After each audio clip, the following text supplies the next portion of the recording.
WBEZ Chicago, This American Life, Myra Glass. In the wake of the current diarrhea outbreak plaguing America, we started thinking about an old episode from 2004. This entire episode was about diarrhea. Who gets it? Why? And we thought, why not? Let's bring it out of the vault, put it back onto the podcast app. Some of the ideas in the episode are a little bit regressive, knowing what we know now about diarrhea. But I think the spirit of it stands true. We'll just go ahead and jump right into Act 1, See Ya, Wouldn't Want a Diarrhea, in which the entire staff does a contest to see who can go the longest without getting diarrhea. And it might not be who you think. Okay, let's start the show. TBTL. I'm so excited about this show. It is weird, it is beautiful, it has a plot that goes in fascinating directions. And it's romantic, and it's full of these sort of situations, which turns out to be that's very interesting, very scary at times, but also a lot of romance and really well made. So I recommend Good soundtrack. Good soundtrack. I don't know what exactly the attachment is. I think they're cute, but kind of funny looking. I consider myself to be an absolutely dead center, normal, average American. Between your no-nonsense approach and my the regular amount of nonsense approach, we make a pretty good team. I could really use a win here.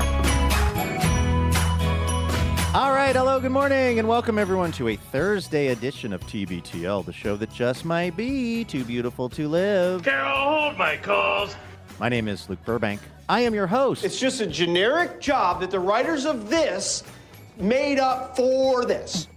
Coming to you from the Madrona Hill studio, perched high above the mighty Columbia, where, actually, you know what? We can activate this sound effect. Oh, Ma, Pa, it's just beautiful. It appears that most of the smoke has blown on through, and now we're looking at reasonable visibility and just an absolutely splendid day to bring you episode 4,787. 4,787 in a collector series. Let the fun begin. That's so many shows for so few of them to be listenable. That's going to change today, though. Oh, speaking of shows, they were going to put on a production of the Rocky Horror Picture Show at a local community theater. A beautifully wrapped, glossy, sweet-smelling show. Then they started getting threats of violence against the production. And you'll never believe who was sending the threats. We'll talk about that. Also, it's a Thursday, a.k.a. Blur's Day. It's my birthday today. Do the Blur's Day messages. And, of course, we'll say hi to this guy. He's the longest-running co-bro of the show. Maybe best known for his depictions of the tall ships. He's been doing a lot of therapy, and I think, honestly, it's working. Quick to fight, faster to forgive. He's Andrew Walsh, and he's joining me right now. Good morning, my friend. Good morning, Luke. I loved that intro tape. You sent it to me. It's from a TikToker called Mr. Big Bucks with an X. Thank you for crediting that person. Sure, yeah. Doing a bad job at that lately. We've used his stuff before, his imitations of Ira Glass, I think, talking about Minions. But I as I was putting that together, you know how when I'm saving audio, I slug it or I give the files names that I should be able to find it easily later. And I realized that I have had to spell the word diarrhea a lot lately, whether it was from conversations about the virus that was going on when we were in the Midwest a couple of weeks ago, or some personal issues I was having, not with myself, but with my little puppy dog who was having some, gastrointestinal distress a few weeks ago. And so we're feeding her a lot of pumpkin now. Things have seemed to level out. But my God, there is not a more difficult word to spell. Listen, there are more difficult words to spell, but for a word that should be so easy to spell, off the top of your dome, can you spell it without looking it up? D. Can I get the country of origin? Yes, my pants. Can you use it in a sentence? Yes. I just country of origined all over my pants. Does that help? Diarrhea. D-I-A-P-P-P-Q-R-Q-Q-7. Okay, D-I-A. Good. Is that correct so far? Yep, you get it. The problem is there's an H running around in there somewhere, yeah. and there's a couple of loose R's. That is exactly right. That's the problem. So, okay, D-I-A-H. No. D-I-A-R-R-R-E-A-H?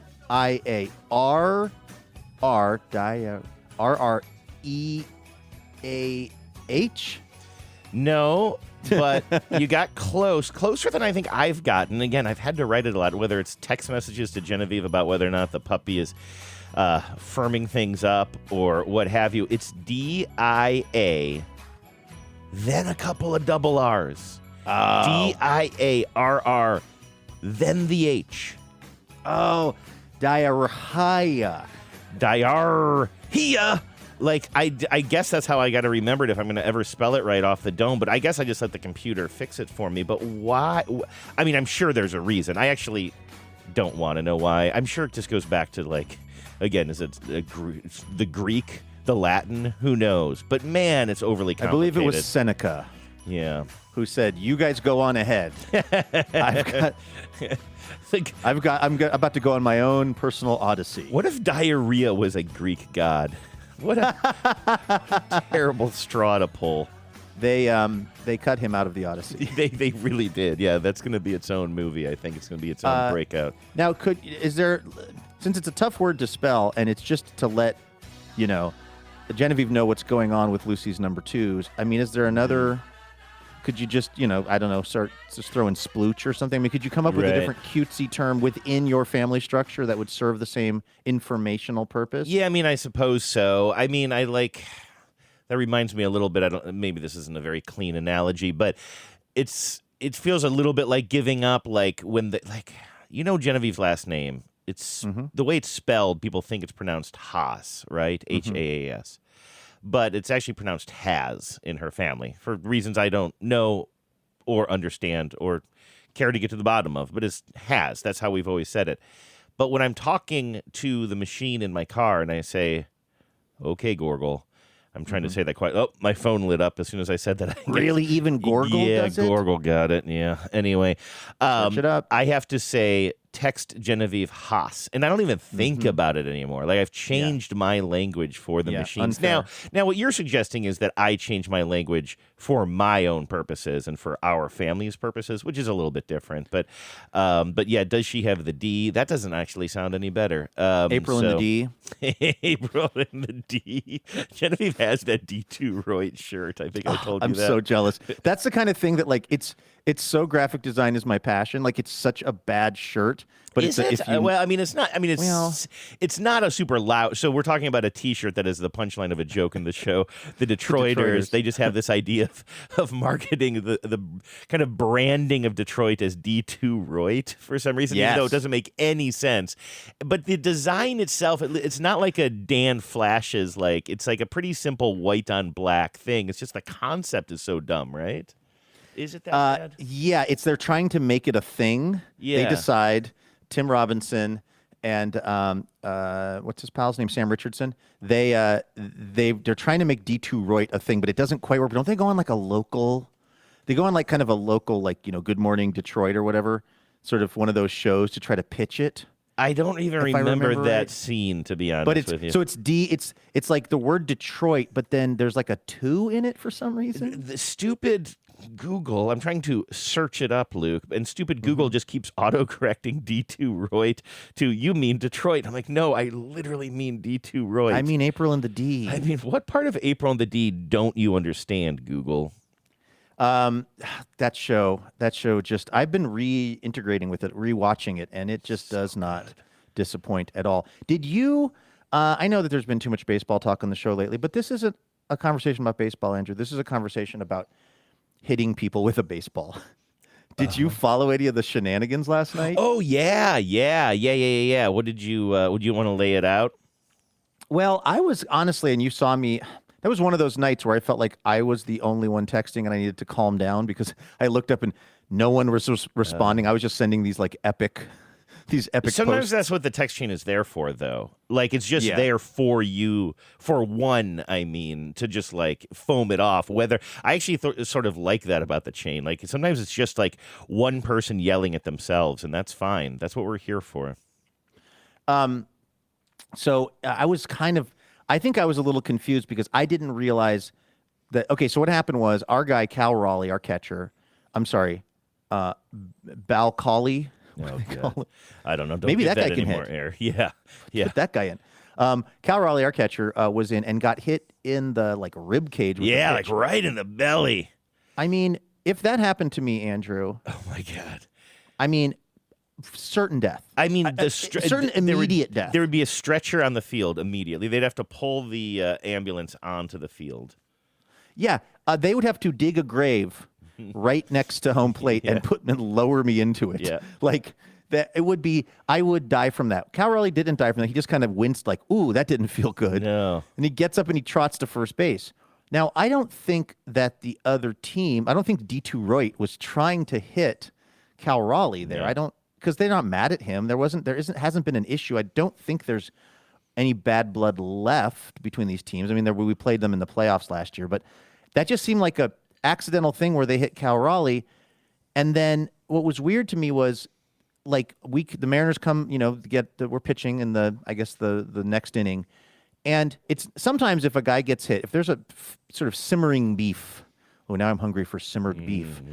If there is something going on between two teams and somebody gets hit, oftentimes it's like the next batter for the other team gets hit. Like when the next inning starts, the first guy, you plunk him. That's not what the Mariners did. It was there was two outs. The guy Spires had been pitching to multiple Detroit players And got them both out. You're right. And then randomly clearly starts trying to hit this other dude, Gleyber Torres, who I thought, well, is he the catcher? I looked him up. He's not even the catcher. No. Why was Gleyber Torres of Detroit the target of Spire's ire? That's a really good question because that was my first assumption, too. I was like, why is he going after this guy? Because so here's the deal. You had three people. Were you watching the TV broadcast? Or were you I was watching the listening TV broadcast, which I actually want to talk about that with you. Yeah, in so a minute. you heard all the commentary going around it, right? That's what I found actually the most interesting. I thought it was really interesting. I'm not the biggest fan of that setup in the booth, but yesterday during that moment, I was really glad to hear it. So you have... And tell them the bone. Exactly. You got the Bone in there, Jay Buhner, and you have Ryan Rowland-Smith. Now, both of those guys are ex-ball players, one of which is a pitcher, one of which was, an outfielder, and you would describe him as a slugger, right? That was before my era, but Buhner, he was making fun of himself. Hitter. He was making fun of himself, too.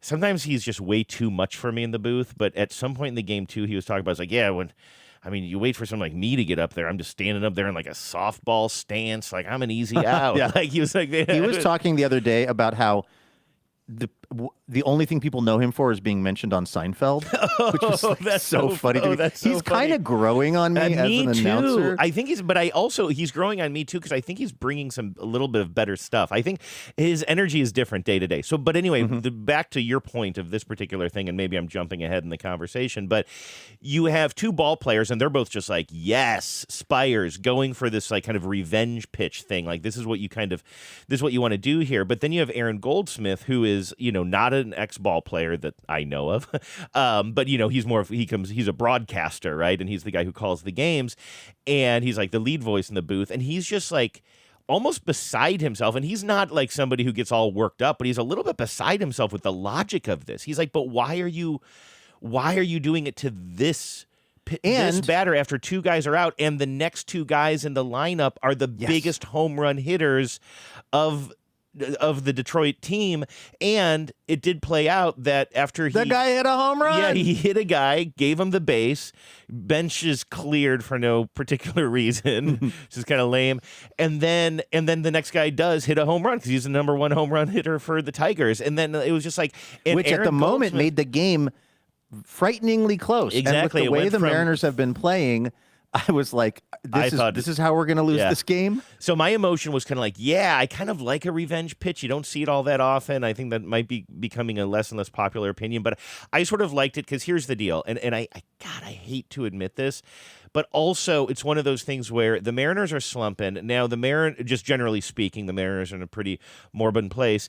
And then you have now they're up 3-0. There's a little bit of a spark, a 3-0 that comes off of the bat of Julio in a 3-run home run, and like suddenly the vibes are just feeling a little bit better. And then if you do this and you kind of get a revenge pitch in there, I sort of feel like you're sort of like adding this spark to your team a little bit. A little controversy gets the blood up. That's kind of the thought on these things. I really hate it. Like the Angels have done that to us deliberately before, as to try to create a spark on their own team. They've gone after our players' heads and stuff, which I just hate them so much, and I hate that. But I do think I think that Spire was acting alone. I think he was just like really pissed off. I still don't know why he waited for the third batter he faced, though.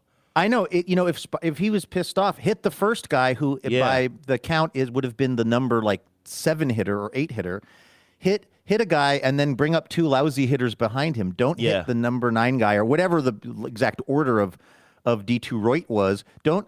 And then what was interesting about it was one of those rare instances where, I think that Aaron Goldsmith was actually kind of sort of digging his heels in a little bit, and obviously the way that the roles play out in a baseball broadcast is, you have the announcer who kind of defers to the ex-players on all things baseball, whether it's, how to think about an at-bat or, if retribution is called for or not. But in this case, I think he was like, why did you hit him? And then when they hit the 2-run home run, he was like, that's why I don't think you should do that. And then when they came back from the commercial break, they were still talking about it. Yeah, and I believe Jay Buhner even said, I like seeing you get all worked up like this, yes, Goldie. Like, exactly he's like, I don't get to see that all that often. It was a really great moment for the broadcast, I will say. However you feel about this sort of retribution and what have you, which, there's a lot of arguments against it. Now, is that enough? I am such an absolute delusional psychopath. So first it was after the All-Star break, the Mariners are going to get it together. Then it was the season starts after the trade deadline. Then we lose 8-0. And then it was like, well, we got that out of our system. Now my new theory is we just needed a bench clearing brawl to get our mojo. Or I guess any universe in which that could be a thing. Not to correct your language, but in true baseball parlance, they call that a bench clearing conversation. Yes, there was not. It was nobody's heart was really fully in it because that's the thing. I don't think everybody signed off on this particular move. I don't think Cal Raleigh was hit out of spite. I think it was just the pitch got away from the guy. In fact, that was another thing. Right when the pitcher threw that pitch and it hit Cal Raleigh, I saw the pitcher do something they always do, which is he like winced. Like he obviously felt bad. Yeah. You don't need to hit Cal Raleigh. No. Cal Raleigh is doing hit just fine. Yeah. Doing just fine eliminating himself from at-bats. And that's why they knew Spires was intentional. Well, because first of all, it took 2 pitches to get the job done. The first one came really in, and then the second one hit the guy. And then what was interesting was Torres did not go after the pitcher. He did not look at Spire and come towards the mound. He looks at Cal like, why are you calling this pitch? I think he did that after both. He's like, what's going on here? Cal claims that he's not calling that pitch, or at least it seems that way. It seems like Spire is just sort of taking this upon himself to get revenge on Cal's behalf. But the thing is, I guess, and I didn't see this, I don't think they showed it, but they definitely mentioned on the broadcast that, like, while the Detroit pitcher was apologetic after accidentally hitting Cal, like, Spire just, like, looked straight ahead, just like, yep, that's what I'm doing here. Like then he gets ejected right away, and some people online were like, why are you ejecting him? Give him at least a warning. And I think the thing is, it was like, it took you 2 pitches to do it, and then you stare him down. Like, let's face it, this is not a warning. There must be bad blood between him and Gleyber Torres. Maybe, yeah. Oh, that'd be interesting. Random. Some day 2 stuff. Listen, while we're here, I was going to not actually do this because there's a chance that we're in baseball talk now. You did this, Luke. But I'm worried that it's you not haven't haven't seen this. Talk. It's about grown men processing their anger in a healthy way. In a healthy way. Or in an unhealthy way. Have you been following the Jeffrey Yan? It's about a male loneliness epidemic, Andrew. That's what we're talking about. Have you been following the Jeffrey Yan discourse online? Do you know that name? No, I don't even know. I don't know who that is. Can you Google this right now? It's all the talk of the town today. When I say the talk of the town, I mean the talk of the baseball-loving public. Jeffrey spelled it J-E. Jeffrey spelled it D-I-A. The celebration guy. Yeah, he's the pitcher for the Mets. He's like Hadoukening when he strikes a guy out. I love it. So this is a pitcher who's, I think he maybe had a couple, he's like a relief pitcher, I believe relief, right? He's got to be. I don't know too much about him. I had not heard of him before yesterday. Apparently he had maybe gotten a cup of coffee or something in the league at some point as a younger man, but then just like really stuck with it. I think in the minors, I think he played in Japan a little bit, and now he's playing back in the major leagues at age, I want to say 30 years old for the Mets. And he stands out because this is, I mean, I was going to say very unusual. I would say completely unprecedented, right? Like after he gets a strikeout, the pitcher jumps for joy, leaps in the air, and lands in this sort of funky leg kicking He looks like a video game character. Yes, in a video game, in like backyard baseball, like some sort of like cartoonish version of the game. You never see this behavior from a pitcher in baseball. And so, of course, you have like old heads who are just kind of like, this is not how it's supposed to be, and can't wait to watch him get lit up, and then that'll shut his ass up or whatever. But like, how can you not see this jump of I mean, listen. I guess if he strikes out a Mariner and then we lose the game and he does that, I guess I really dislike this guy. But generally speaking, as somebody who likes baseball, how could you not just smile from ear to ear when you see this leap? Well, I mean, to me, it's joyful, so Yeah. I think I don't mind it. What I actually really don't like, and you know, I don't like the way that baseball has all these unwritten rules, and you're not supposed to, like, if you hit a home run, you're not supposed to like watch it happen, and that's blah out blah the blah. door now, and that's anyway. how people get, you know, that's why people are getting beaned, is because they like disrespected the pitcher by looking at their hitters. I hate all that stuff. That being said, I really hate it when a pitcher like strikes out a Mariner and like is like, maybe it's the third out of the inning, and then they're just like, "Ugh," like the pitcher's just like swearing and like screaming, and you didn't even know how torqued up they were while they were pitching. They're just like throwing the ball. They're being a major league pitcher, and then finally, it's usually when Bal Raleigh is up there, you know, bases loaded or some kind of high leverage situation they call it. But basically, like, it bothers me for some reason when an opposing pitcher gets a Mariner out for the third out and then just like strikes him out and then just goes into this like, who do you think you are? I am. Real aggro thing. Real Pete Weber energy. Yeah. So that's me sort of policing someone's behavior. That I guess I don't like it when other people do that. But the yawn thing seems so joyful. Like, I would still be bummed that Cal Raleigh struck out, but I don't know if it would make me as mad as like when the guy's just like flexing his muscles and swearing and screaming as he walks off the mound. Like that, for some reason, that really bothers me. Although it was weird, did you see Wu sort of scream into his glove after his final strikeout, or at least his his final out yesterday? I do feel though that there's a difference between directing it towards somebody and like for him that was a major accomplishment of an outing, right? Like he was it a full 7 innings of shutout baseball. Do I have that right? Anyway, it was a hell of an outing, and also a couple of just amazing saves by his defense to give him that. And like so, Randy Arozarena, who knew? So our pitcher, who's like, I mean, that's looks maxing, right? Like Brian Wu is a looks maxer. Like in fact, I think somebody might have done a TikTok at some point about who the most looks maxed players were, and he's on there. He has like an incredible jawline. I mean, and cheekbones or whatever. I know maybe it's the cheekbones. Just really incredible looking guy. But then he's walking off the mound, and they show a replay of him, and he's buried he's kind of got longish, kind of black hair, straight black hair, maybe down to his ears or something. Do I have that right? Anyway, you just suddenly see him put his whole face in his mitt and just scream something. And I was like, oh man, you kind of forget because the camera isn't on him at all times. You forget about the intensity there.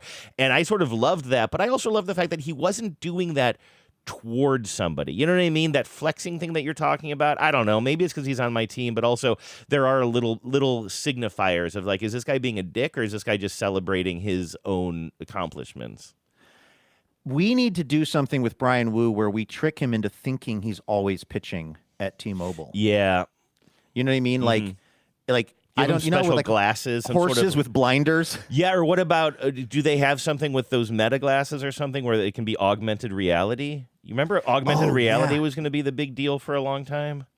Something. We need, because for people that don't know, this guy, Brian Wu, who's the pitcher, he is so incredibly good at home. I mean, he is almost unhittable when he pitches at our home park, and he is very hittable when he pitches other places. He cannot win a game in a opposing stadium, but he's like a Cy Young winner when he's pitching at T-Mobile. We just need to figure out a way to trick. It needs to be like a B.A. Baracus. They used to give him milk on the A-team so he would fall asleep because he hated flying. Oh, by the way, somebody wrote in to correct on that. They said that you're thinking of one episode, and what they're doing is they're drugging him, but they're putting the drugs in the milk.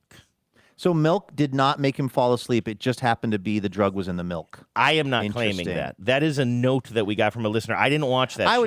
I would believe a listener who has the benefit of the internet, whereas I'm just out here raw dogging life. I'm just saying things as they come into my head, and I was probably wrong about that. So, but I don't know. I'm just saying we need to do something with Brian Wu where we trick him.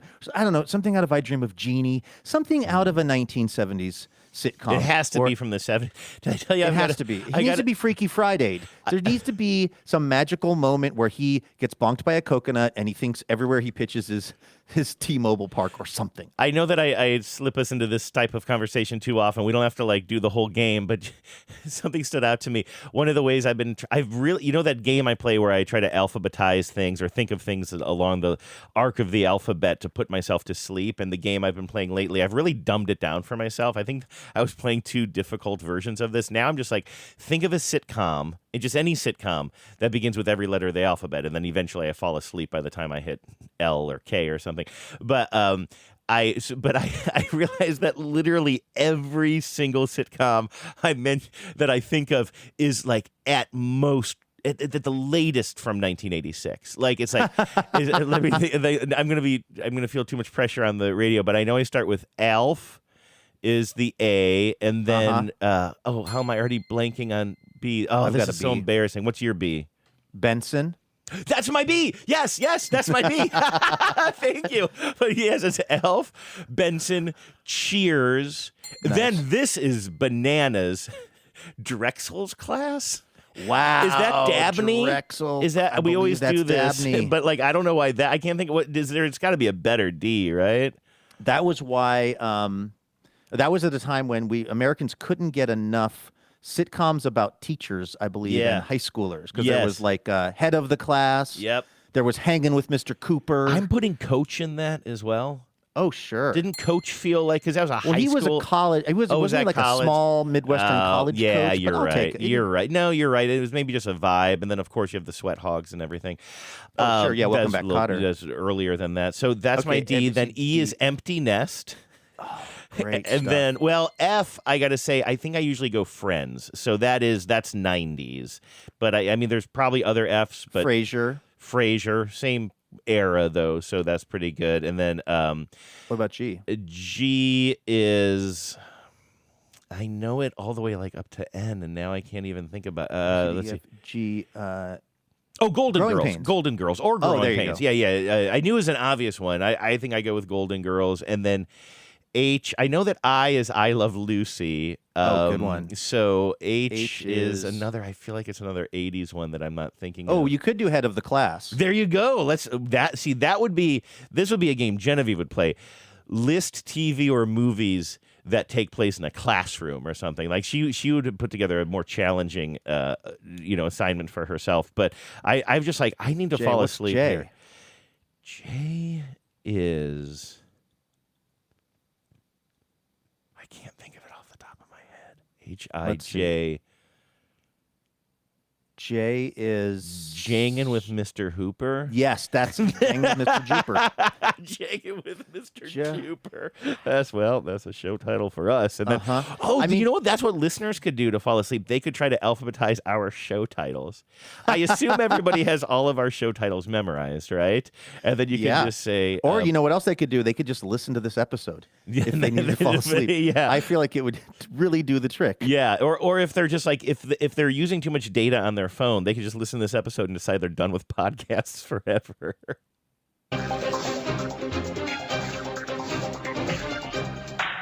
Hello and welcome to Top Story. Dateline Essex, Vermont, Andrew, where this is from the, mynbc5.com. I'm not sure. Oh, I guess it's the Burlington, Vermont station. Michael Cusinelli writing for their website. He's a digital content manager there. A planned production of the cult classic play, The Rocky Horror. Well, come on, guys. They call it a planned production of the cult classic play, The Rocky Horror Show. Oh, come on.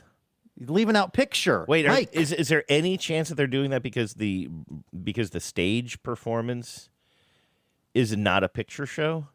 Oh, is there a different name? I wonder if they slightly changed it for stage because picture show I'm totally guessing here. I didn't even notice that in the article. The Rocky Horror, I'm going to call picture show, was sabotaged by the play's own director, according to police. They say that Kenneth Grenier, who was the musical director for the Essex Community Players production of the hit 70s play that became a cult classic film, sent himself threatening text messages from a subscriber-based cell phone app in order to get the play canceled. Police said they first began investigating after Grenier, age 26, of Hyde Park, reported receiving a series of harassing and threatening texts on April 7th from an unknown person. Those threats eventually led the theater company to shut down production of the play due to safety concerns. Investigators later learned that the threatening messages were coming from an IP address registered to Grenier's home. When confronted by police, he allegedly admitted to creating a fake account and sending the messages to himself so he could step away from the show instead of dealing with what he described as difficulties with the cast and crew. This reminds me of that episode of 30 Rock where Liz, doesn't she meet somebody possibly while doing jury duty, and the woman is just like, she meets some woman who's like so psychotic, but Liz ends up sort of like taking on the psychosis of the woman. Like, I'm reading this article, I'm like, I could do this. This would get me out of a few jams. Just like what I find so interesting is that there was a further investigation. So you've got this, I'm going to say kid because he's 26. You got this young person directing Rocky Horror Picture Show, and suddenly they're getting threats, which, I mean, again, is just odd. It would just be very odd for someone to care that much about the production of this play. Although I guess, it's a little campy, it's a little racy, maybe I guess you could see a world in which some sort of like, family values nut job had like, oh, they're going to have a, Dr. Frankenfurter. There's going to be and I'm using the word advisedly here, transsexual, they call it in the play. Like, I could see somebody maybe getting riled up about like in my hometown theater, we're going to be putting on the Rocky Horror Picture Show. But even so, like, he says he gets these threats, they shut it down. Who suspected that he was up to no good? Who then went to the cops and go, you should really check on the IP address of where the threats came from? That's the part of the story that's really interesting to me, is that everybody just didn't like pack up their fishnets and go home. You know what I mean? It's like, all right, well, we're not doing Rocky Horror Picture Show. The world will continue spinning. We'll all just go do our next community theater project. But no, somebody was like, why don't we figure out where those threats were coming from? Like, for what I assume is a probably slightly overwhelmed Essex, Vermont Police Department, was there like a Francis McDormand type, a la Fargo, who just wouldn't let it go? Was there a Marge? Or was there somebody on the cast? Because, I mean, I don't want to diminish, actually.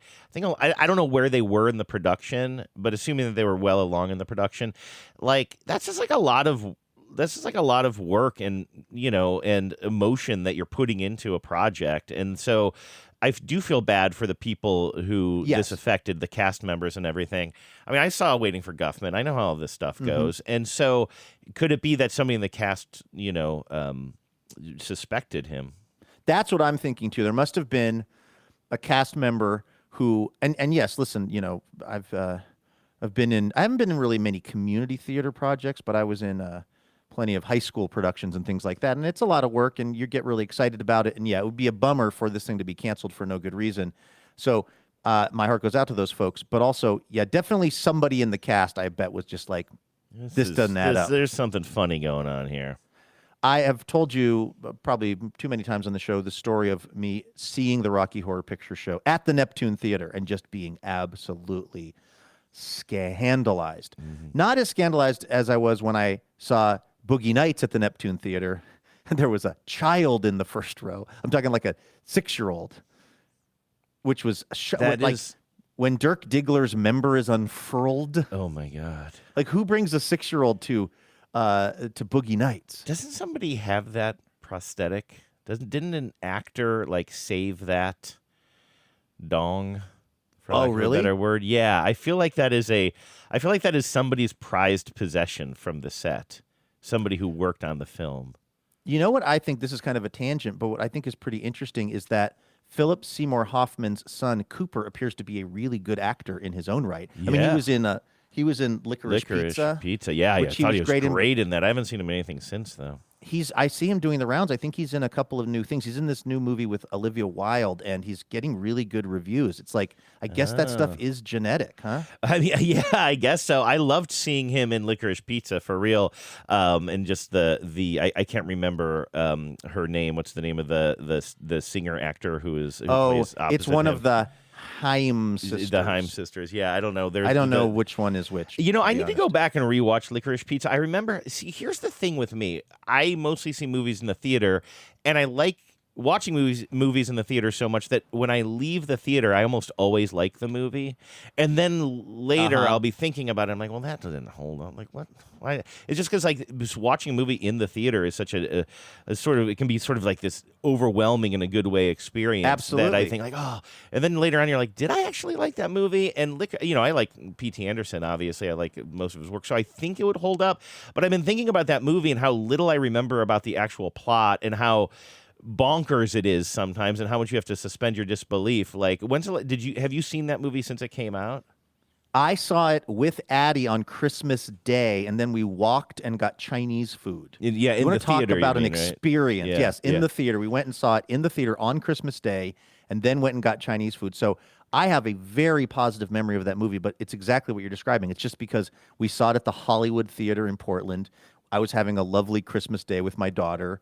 You know what I mean? So it's like the whole thing was just great. But actually going back, I can't tell you one thing about the movie. Don't they meet at like a career fair or something? A law enforcement conference? They meet at a career fair at his high school, but she's a recent high school grad, I think, and he's a kid. He just has tons and tons of confidence, and he's like kind of an actor, a child actor. I guess not aspiring actor. He's landing some roles, but he's working his butt off. His mom is his manager or something like that. Right. But he just acts he's older got than his way age. too much unearned confidence. Exactly. But in a way that's kind of charming. And he has a huge crush on her, and so he just kind of keeps on.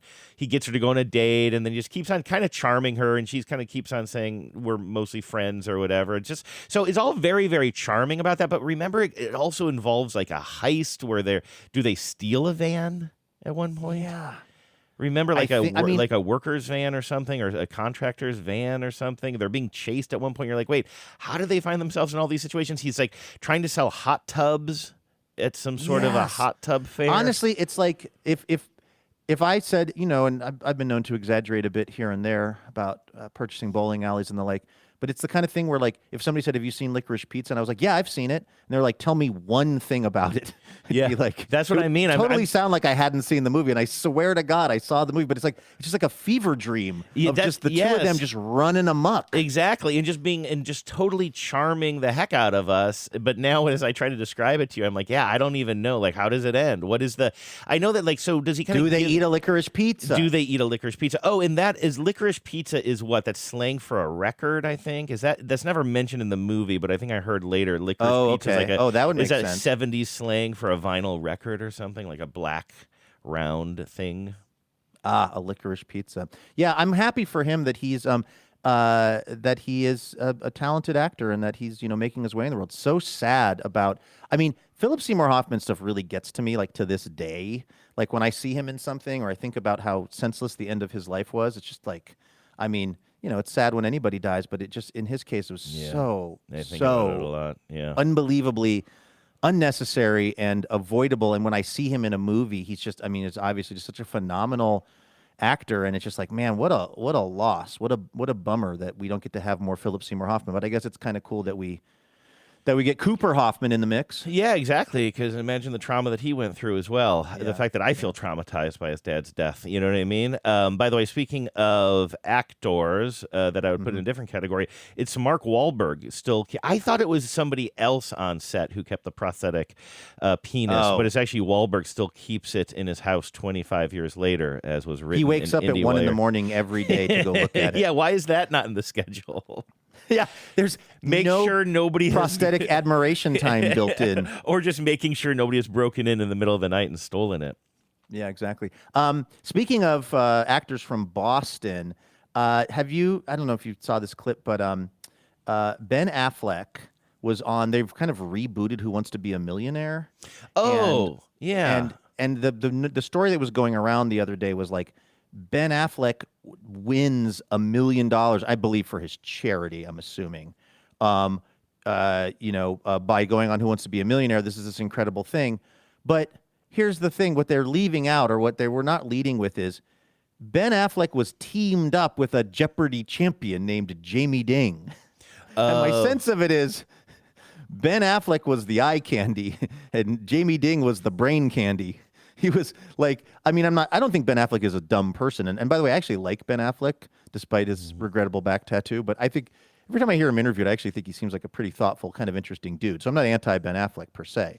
But I felt like the headlines were a little bit misleading that actor Ben Affleck wins $1 million on Who Wants to Be a Millionaire. Let me play you a little bit of this news story here. Tonight, it's the moment everyone's talking about. Oscar winner Ben Affleck with the Jeopardy champ and the $1 million question. It was the stunning moment last night on a celebrity edition of Who Wants to Be a Millionaire. We are here with Super Jeopardy champion Jamie Ding and not Super Jeopardy champion Ben Affleck. Playing for Ben's nonprofit, Eastern Congo Initiative. Their couple's name is Ben Ding from here on out. 15 questions to win $1 million. Our final answer is C, sleeping. Swan, final answer. Hot ones, final answer. That is right. They were You notice a theme there? Mm-hmm. That's not Ben Affleck giving the answer. It's Jamie Ding, in close. I had a nightmare last night that I was going to get asked like a really obvious question on this show and like who played Batman? Yeah, something like that. For all the marbles. And then the final question. Okay. I'm going to see if I can. Oh, shoot. Finally, tonight, Gosh, I hate trying to play things from TikTok and Instagram. I was going to try to actually give you the final question, Andrew. Oh, okay. And see if you, what your guess would be. I'm trying to scrub through here. Okay, cool. Okay. That was a really good joke, by the way. Like, who played Batman? Yeah. This was the $1 million question. In an annual Thanksgiving tradition, all but which of these have been the names of turkeys that were pardoned by a U.S. president? So this is 4. 3 of them have been the names. 3 of them have been pardoned. pardoned. Is a lie. One of them is made up. 3 truths and a lie. This is really hard to read too because let's see here. Sorry, it's all this graphics on the screen that's stopping me from. I'm trying to read through this. Okay, so peanut butter and jelly. Mm-hmm. Okay. Tater tot. Okay. Mac and cheese, or spaghetti and meatball. 3 of these are real names of turkeys that were pardoned by a U.S. president. One of them is made up. Is it peanut butter and jelly is the made up one? And by the way, it's peanut butter and jelly is 1 turkey or 2? It's I guess it's one turkey. It's listed as one. What's wrong? Peanut butter and jelly. I mean, I really teed this up for you. I'm asking you a question about pardoned turkeys. I have no. Luke, somebody went. I mean, this is why it bothers me that you disrespect this drop so much. Somebody put together an entire recording kit, went out into the wild to find a turkey, and isolated this sound, which is definitely a real turkey.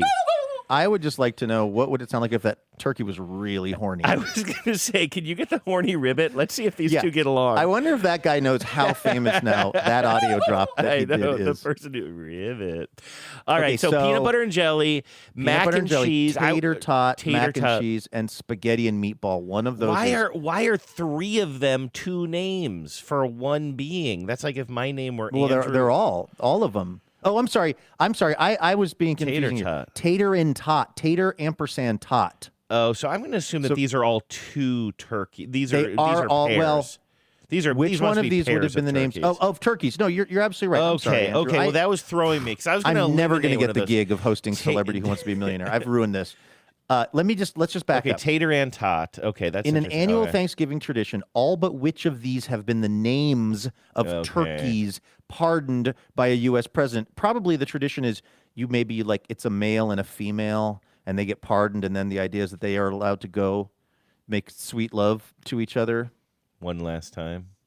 Well, no, because they're being pardoned. Oh, they're the pardoned ones. You're right. They go to Turkey Love Island, right? Nothing but ribbit. I'm worried that they're just there for the zip lines. To be honest, So there are with you. two. Dude, Okay. Mina Kime is really, really stealing my thunder with her respectability bookshelf, and it's killing me because everyone's going to think I ripped her off. This is what she has behind her on her. She's of course the football analyst that we adore and are big fans of. She has a pavement record, like a vinyl record. It's Yeah, she's Wowie always had Zowie. that. She's had that for forever. And she's got her Emmy award, Oh, I like the didn't one that I have up there.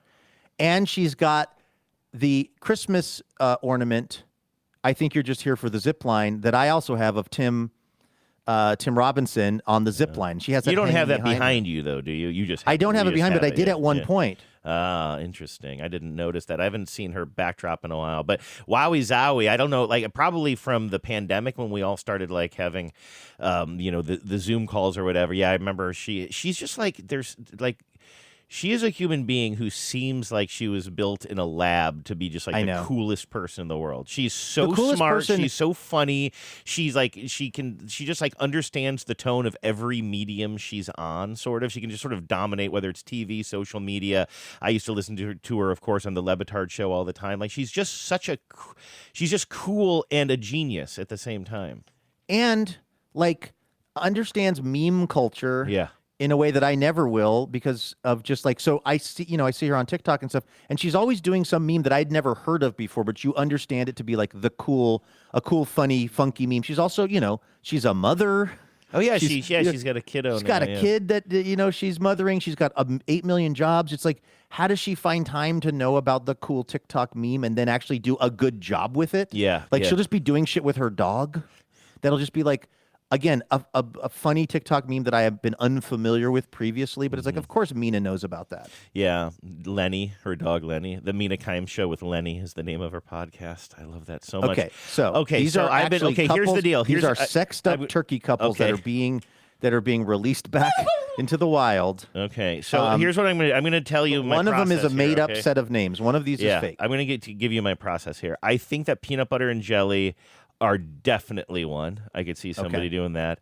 I think tater and tot is definitely one. That leaves mac and cheese, and because I could see, hey, that turkey's name is tater. That turkey's name is tot. It stands alone. They stand alone as names a little bit. Peanut butter and jelly, sort of as well, but also I just sort of see like peanut butter and jelly. Spaghetti and meatballs. I think we should look up peanut butter and jelly. I have a weird feeling that is the Reagan administration. I want to get extra points because he liked jelly about beans. That's probably why. I don't know why. I can just see him up there talking about peanut butter and jelly, and then like you said, spaghetti and meatballs. I'm gonna say mac and cheese is the made up one. I'm Googling. Let's see. Peanut butter and jelly are the official national Thanksgiving turkeys who were pardoned by President Joe Biden. Oh, damn. Okay. Well, we did it, him Joe. Sort of a modern day Reagan. November of 2021. The two white male turkeys were raised in Jasper, Indiana. Yeah, Andrew. Two male turkeys can love each other. Yeah. Oh, they're going to say, yeah, white male turkeys can make it to the White House. Hey, haven't we had enough white male turkeys in the job over the years? So peanut butter and jelly, I was right in knowing. So peanut butter and jelly is one, and I said that. Yes. Our tater and tot, because I'm saying the made up one is mac and cheese. Can you tell me let's go through these. What can you tell me about tater and tot? Let's see. Well, I think what we should do is play the answer, and then we should do a little back research on the two other ones that were real duos, if that makes sense. So you're officially saying, and I like your logic. I don't know the answer mac to this, and by the cheese. way. I think because, cheese would be a weird name for some reason. Yeah, I mean, meatballs is too, but let's see here. Okay, so here we go. Let's see what they're going to say. Oh, God. Uh-oh. Finally tonight, it's the moment. Stop it. For all the marbles. And then Here's the your final question. You must be kidding me. Yeah. Sounds Guessing like the Batman. answer. D, spaghetti and meatball. Final answer. I have such a stomachache right now. Computer, please reveal the correct answer. The suspense.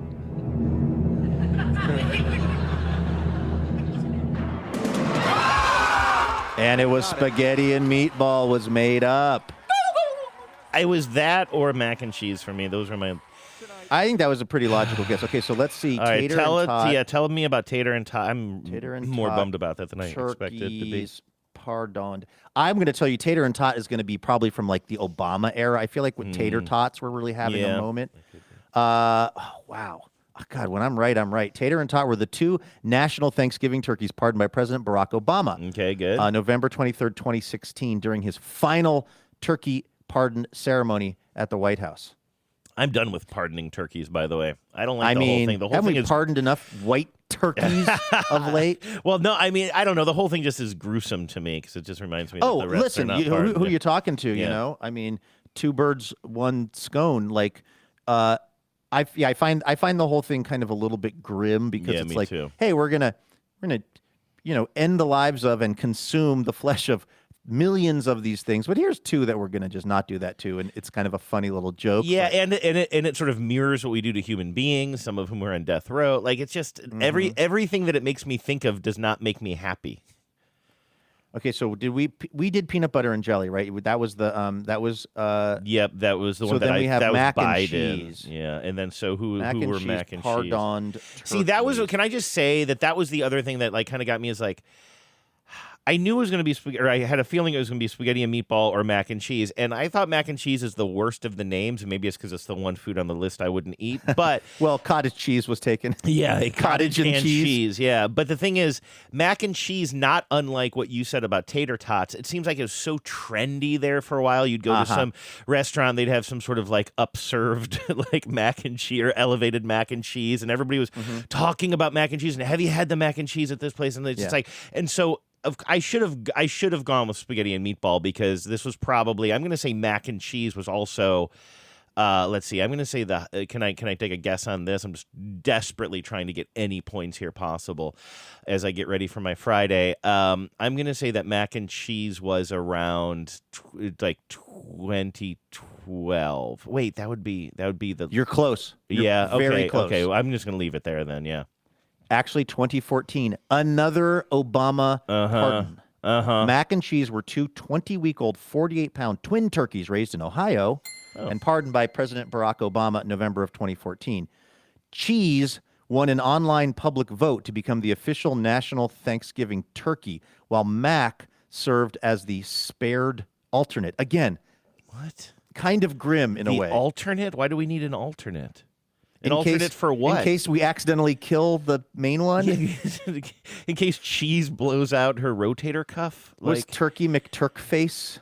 Not taking. You let people vote on anything, and you're going to get Turkey McTurkface. Yeah, I should have gone with spaghetti and meatball. It makes sense now. Spaghetti and meatballs hasn't been super trendy yet, although comfort food was trendy kind of for a while there, maybe around that same time. I would actually put that mac and cheese in it. But you weren't going to restaurants and people, you weren't going to a burger place and people would be like, yeah, but they have this appetizer of spaghetti and meatballs that you got to try. It's so What's gooey. like Brussels and Sprouts? Brussels and Sprouts. Ooh, that's what are good. the other? That'd actually be kind of a funny name for a couple of turkeys. Like something that, what do you think the food would be now that's, what is like the super trendy food? Like, I know what you mean. Mac and cheese had a moment. Tater tots had a moment. Well, I didn't even know about this, but you were shocked that I didn't know about, what is it, olive oil cake or something now? Oh, yeah. I mean, miss me with that, by the way. Yeah. But yes, I have. I don't know if that's definitely that's almost maybe too trendy. It's not like right. It needs to be more middle American. I mean, I say this with peace and love to the middle part of the country, but it's like, yeah, that's sort of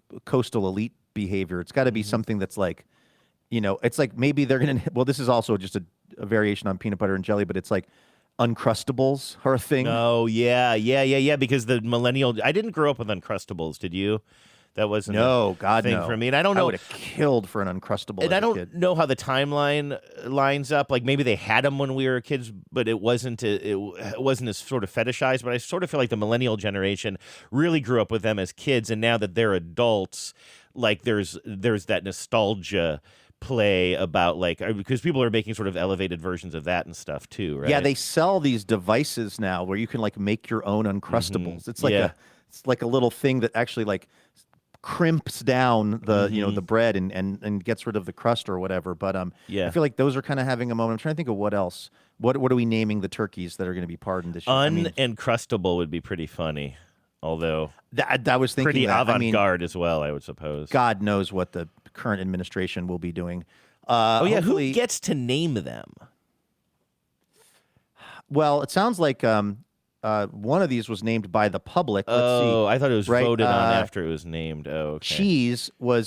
Cheese won an online public vote. How hard do you think that was to explain to Cheese what was going on? Yeah. Okay, Cheese, you're in the lead. Not unlike Biden, actually, before he dropped out, to be honest with you. He also won an online poll to let him be president. Cheese actually had a better understanding of what was going on, if I understand it correctly. Have you been witnessing the kind of Hunter Biden reclamation project that's been going on? No, I haven't, but I am very interested in their first record. What is going on, Hunter Biden reclamation project? I've had a couple of friends mention, like, Hunter Biden has been on some sort of a media blitz for some reason, and he's just been showing up on a lot of the podcasts and things that I kind of see clips of on TikTok, and like, I don't know if he's promoting something or if he's just sort of trying to change the narrative around him. But, he's been sober for a long time now, which I salute him. That's not easy to do. And he does seem like he was an attorney and stuff. Like, I didn't know very much about him, other than he kept doing drugs and ruining things for his dad in certain ways. But, he was an attorney, and he's not an idiot or anything. But, like, I also think he's just kind of, I don't know. I am not, again, I don't want him to go to jail or anything, but it's like the people that are like, oh, but have you heard Hunter Biden talk? It's like the problem with when I hear him talking is that he is unable to see how diminished his father actually was because he loves his dad, which, that's not a bad thing that he loves his dad, but it seems to me to really cloud his reality around it. Like, he thinks the problem is George Clooney and Jake Tapper. Oh, geez. Like, he's like, I effing hate George Clooney for what he did to my dad. It's like, dude, you think that George Clooney, who donated millions and millions of dollars trying to get your dad elected over the years, do you think he wanted to write an article about how he was really concerned? I mean, no. After meeting him in person and realizing, he didn't want And he's like that. trying to like, it's again, I guess this is what you would want your child to do. Yeah. I would hope that Addie would be this protective of me, but I find it, generally speaking, kind of unconvincing. I mean, it just seems like a guy who is, what he did, his Burisma thing is not even a 1 on the scale of what's going on with the current Nepo babies of the current president and all of the graft and money and stuff that they're getting. I mean, it's just unbelievable levels of corruption. But still, that was still a loser move of him to get $800,000 or whatever to be on the board of some Russian gas company or whatever it was, just because. And he's always like, well, I didn't do anything with policy with my dad related to that. I was like, well, no, but they didn't just put you on the board for all that money because your last name wasn't Biden. Like, but now, I'm not trying to. Maybe you just said reclamation project because it's kind of a funny way of putting it. But like, why? What is going on with him? Is he like why? I don't. This is such a dumb question, but like, why are we hearing from him? Like, why? I don't know. I have no problem with him just being like somebody who's like, I've got my life together now, and I'm going to quietly live out my life. Like, we're not looking to. This is certainly not some sort of a legacy program. Like, Hunter Biden will not be in the political mix anytime during his lifetime. So why? Like, is he just doing a talk show? I don't know why. Or something? I don't know if he has. Yeah, I can't. I haven't heard him specifically promoting anything, so I don't know why. I think he just, maybe he has PR handlers and they just decided to call up a bunch of these. Like, he was on Barstool Sports. He's on a lot of the kind of like the political ones too, And I don't know what he's pitching, but he's somehow all over my TikTok feed now. You know, the other day you were mentioning that, and I don't know why it came up, but you said that you were in this, I think maybe we were talking about This American Life, which has been coming up on the show a lot lately, but you had said that you were kind of at the end of your like subscriptions as far as your weekly listening of political podcasts. Like you had already listened to Chris's show and all the other ones you listed. I was just curious, would you ever give Slate's Political Gabfest a shot? I used to listen to that all the time, like religiously. And then I really dropped out from listening about any political thing or in my off time. You know what I mean? Like I listen to podcasts as kind of as a recreational endeavor. And so I was so distraught for so long that I just did not want to invite more talk of the state of the world into my ear holes when I'm just trying to decompress, you know? But lately going on walks with Lucy or whatever, I'm like, let me just dip my toes back into this world a little bit. Same with On the Media a little bit too. And I've really been enjoying both of those. And they both feel a little bit like homecomings to me a little bit. And I know you like John Dickerson. Like I like all three of the guys, but like John Emily Dickerson. Bazelon. Yeah. And who, Jesus. Is it Josh Levine? No. Oh my goodness, this is really embarrassing. I think it's peanut butter and jelly. Oh no, it's tater and tot. It's tater. It's unencrustable. But anyway, as I look this up, boy, that's really embarrassing. Well, to answer your question, I would absolutely be inclined to listen. David Plotz. But you know, one of those Slate guys like Josh Levine, who like I think were at Slate at the same time. So that's why when you said that, I was like, yes, no, yes. My Josh sister, is my like mother. more sports guy. If I remember right. I used to book him on some stuff when I was the booker on Day to Day. Didn't he host a Slate podcast, sports podcast with Mike with Pesca? I bet they did. Plotz and Pesca had a sports Slate podcast, I think. But my answer to your question is I don't subscribe to Slate, so I Neither guess do I I just anymore. But I think they have you can some. still get it. I think they have some bonus segment at the end or something. That when I used to subscribe to Slate, but then they really jacked up the price. I subscribe to a lot of things, and even some things that you don't have to pay for, just because I like to support them. This isn't me being cheap, but Slate one time just said, "Okay, we're renewing your thing, and it's going up like."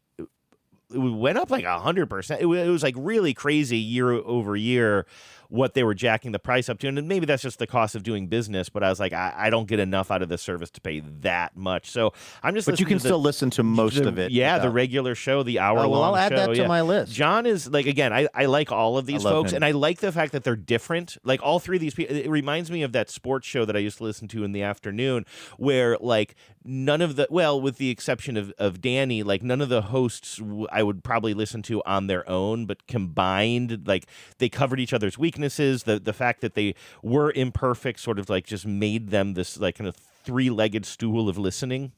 Anyway, and so there's something about these three people. They bring different, you know, Emily with her more legal perspective on things, and John with his more historical perspective on things, but also their personalities are very different. And John is just like one of those people who is just like, he just seems like he's like just one of those special people in the world, you know, like kind of like we're talking about Mina, although in a different way, but like he just comes off as incredibly smart and incredibly humble and incredibly loving and incredibly lovable, you know, and just all of those things. He's a special one. Yeah, it's great that CBS ran him out. Good stuff, because he was the nightly news guy. I forgot that he is. So he left too. Was that part of the fallout with the? Well, CBS yeah, stuff? they tried an experiment where they had 60 him and another guy sort of co-hosting the news, and I don't think it was a ratings juggernaut. I don't think that the Tony DeCopel thing is actually charting higher than that. Like I think pretty much everything that CBS has done of late. With those slots has gone poorly and has had a worse result than they were going for. Last week's TBTL newsletter was a list of the top 20 worst Jelly Belly flavors of all time. And I had a lot of fun with that one. And but the one that like I kept going back and forth and back and forth and back and forth. And the one that kept going in but then finally got cut out of the final draft was Whiskey Fridays with Tony Coppola. Why'd you cut it out? I don't know. Just 'cause I had other things, because it was just too similar to another joke I had in there. I felt like I couldn't have both that and Odyssey discourse. They were both too like sort of kind of like I don't know, cerebral. So I took that one out. That's a pretty good joke. That's a pretty good spoof. There's a right way to rock and a wrong way to roll. You can just listen to your soul. Just remember that life is number one. You can be having so much fun. Just remember that life is much fun. You can be number one.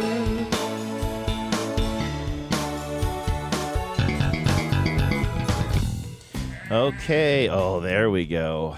I'm trying to, because I was turkey sound effect. I was really into playing that dog sound effect, but then people were telling me it's making their dogs crazy, so I'm not doing that. But I'm assuming we're safe playing a goat sound, right? Yeah, I think so. Somebody was mad about the siren sound you played the other day. Yeah, I was. Yes, I forget exactly who said that. My initial response was, as you might imagine, Andrew, sensitive. I'm a sensitive boy. And I was like, listen, we got to play sound effects. We got to live our life.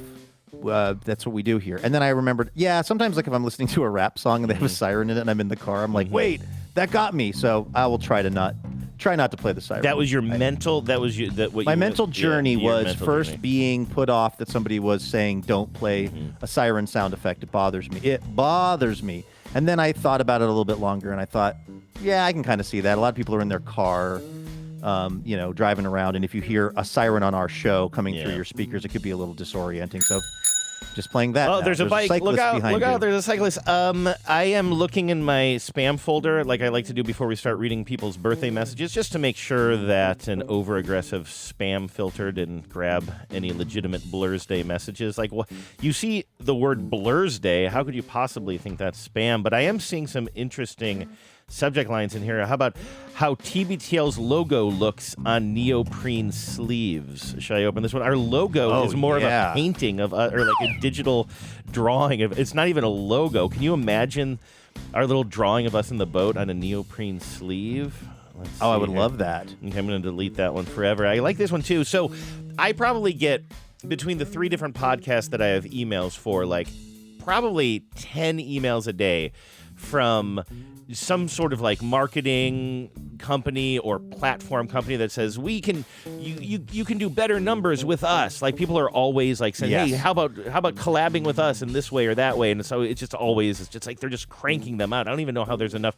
There are more companies trying to draft off of podcasts than there are actual podcasts, which is really saying something. But that's like that whole kind of like sort of ancillary industry now of people emailing us going like, we've put on these live shows for the Giggle Squad, and we'll do it for you, and all this stuff. And I'm like, my friend, my brother in Christ, you're going to find that if we're outside of the Seattle area, there is a limited awareness of what we're doing. And what I don't like, though, is that they get a little neggy sometimes, because lots of times we'll be like, you can do better in the SEO, or we can help you do that, And here I see that, let's see, on August 1st, I got an email from somebody supposedly named Kelly. It's clearly spam, but the subject line is 5,663 episodes a year and still not ranking.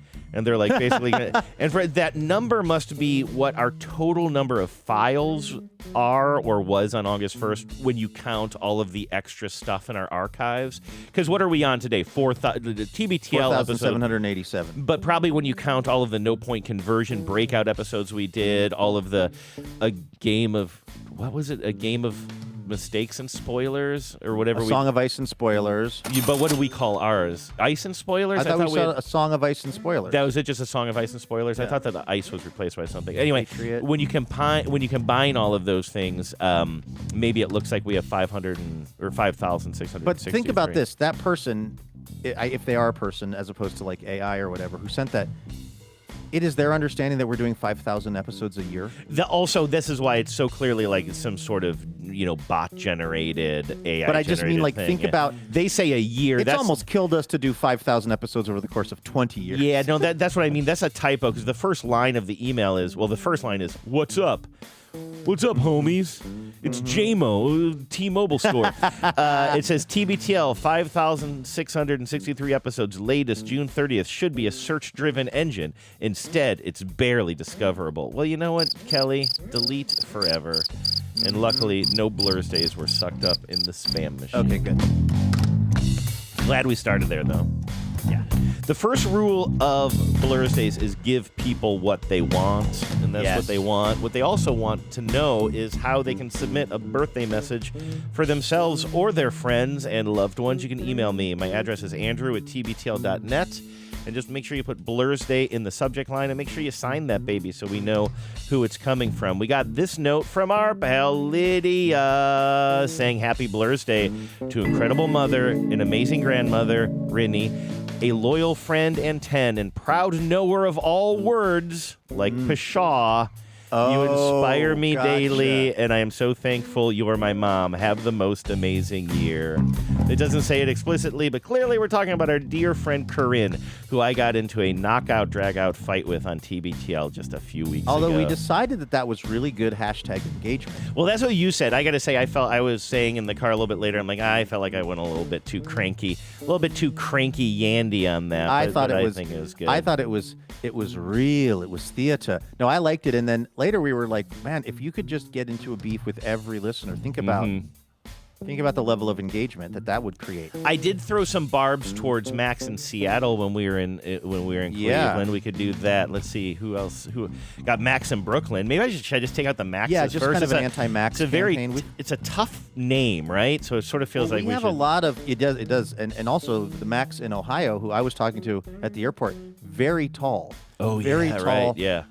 He's tall maxing. Yeah. I don't know if you want to mess with him, but we have a lot of listeners named Max. Now that I think about it. Yeah. Speaking of friendos, our friendo Rachel in Amsterdam, right, Luke? And my friend who I used to work with at KOW says, Rachel says, happy Blur's Day. Ivan, today you are 36, which is a very mathematically exciting birthday. Obviously, it's the square of 36, but did you also know that it's a triangular number, which means it's the sum of the first 8 non-zero positive integers? So 1, 2, 3, 4, 5. You add those together. 1, 2, 3, 4, 5, 6. Let me start that over. 1 plus 2 plus 3 plus 4 plus 5 plus 6 plus 7 plus 8 equals 36. And maybe the most thrilling or terrifying thing of all, if you add up every number between 1 and 36, you get 666, the number of the beast. All that is to say, I believe, happy Blur's Day to Ivan. Love you guys. That's because they live in Amsterdam and people ride bikes there. Oh, the bike, the bell, yeah. Big bike culture. Flash says, happy Blur's Day to my sweet English rose, Juliet. She remains the guiding light of my life. A brilliant combination of elegance, endless knowledge, and unmatched patience. Having your love, charm, and considered opinions in my life is the greatest gift I could ever ask for. Endless love, hopeless devotion, and the happiest of Blur's Days to my lovely Juliet. That is the most romantic thing anybody's ever written about somebody named Juliet in history. Marshall says, I'd like to wish Ivan. More shout outs. Marshall says, I'd like to give Ivan in Amsterdam the happiest of Blur's Days. It's great to have a fellow 10 as my colleague and friend in this faraway land. I don't know if I knew they worked together. I think it's come up before. We just went out on a boat in the canals of Amsterdam. I saw a picture of that. This Monday. I was going to say, it sounds like something to make you kind of jealous, Luke. You probably want to be in a boat in the canals of Amsterdam. We're going to head to the Tuscany of the Netherlands next weekend. Proust! Love that. Case says it's 1 year later and it's Molly's birthday again. How can we possibly top last year's Blur's Day announcement? Which we all remember. What was that birthday announcement, Andrew? Oh my God! I mean, if I don't want to spoil it, dude. If I even get into it, I'll never shut up. But I will say, happy Blur's Day to Molly from Case and your pals over here at TBTL. Corbin in Denver say, I don't know why I wrote say instead of says on my notes, but Corbin in Denver, say. Happy Blur's Day to my dear friend Toby. You are the greatest, and we are blessed with the good fortune to have you in our lives. We're looking forward to having dinner and ice cream with you this weekend and discussing some TBTL-related topics, such as garbage vigilance, backyard horse tanks, and Wesley Willis. We love you, Toby. Wow, another Wesley Willis reference. Yeah, I mean they rock and roll McDonald's. Yeah, very up to. When did we bring up Wesley Willis? Earlier this week on the show, right? We are in that mode where we've been doing some pre-records, and my brain is completely incapable of remembering in what time stream which conversations have happened. But Yeah, I think no, that there's was a on reference this week. to so we're talking about this week. Vernon in Tooele. These are our Tooele 10s. Oh, Lukey yeah. B. Happy birthday to my. This is from Vernon. Happy birthday to my wife, Josephine. Here's to another wonderful trip around the sun together, full of joy and surprises. I love you tons. And Luke, you know the kids want to get in on this. This is to Joe from the kids in Tooele. Tooele, sorry. Happy 59th Blur's Day, Mama. We hope that this year is filled with petting cats, reading good books, and a trip to Paris. Pretty please. We love you so much. Love Allie, Cassie, and Maddie. Love that family. When we were talking about listenership on the show the other day, Luke, I was going to suggest that maybe we just need our friends in Tooele to keep on having kids so that we can keep on growing our listener base. That is my plan for the future of TBTL. I think it's a solid plan. Be fruitful and multiply. Exactly, because that's right now our growth strategy. Yeah, and we're going to need, it's like, you haven't seen It's a Wonderful Life, or if you have, it was a long time ago, but they get down to $2 when they've paid out all the money. There's a run on the bank, and they give out all the money they have, and they have $2 left, and George Bailey says, to Mama Dollar and Papa Dollar. Oh. And if you want this building and loan to stick around, you better have a lot of babies, and they put them in the safe. Oh, the two single dollars. But whose money is it?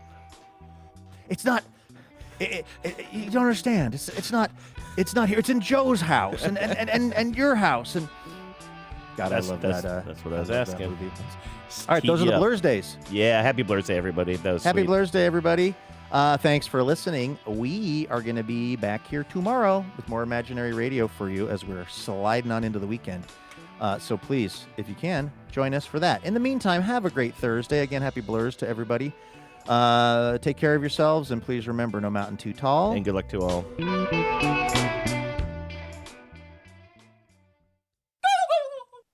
Power out.